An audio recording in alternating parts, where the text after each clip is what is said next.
నింగిలాంటి నీ కళ్ళు, పాలుగారే చెక్కిళ్ళు, తేనెలూరు ఆధారాలు అతిశయమే.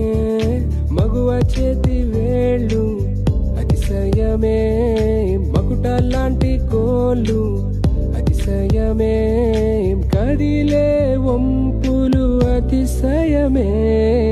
ఆగిరులు ఈ కరులు ఏ జరులు లేనప్పుడు ముందున్న ప్రేమేగా అతిశయం. 16 ప్రయాణ పరువంలో అందరికీ పుట్టేటి ప్రేమేగా అతిశయం. పూల్లో దాగున్న పళ్ళెంతో అతిశయం, ఆ సీతాకోక చిలక ఒళ్ళెంతో అతిశయం, వేణువులో గాలి సంగీతాలే అతిశయం, గురువెవ్వరు లేని కోయిల పాటే అతిశయం. అతిశయమే అచ్చరు వందే నీవేనా అతిశయం.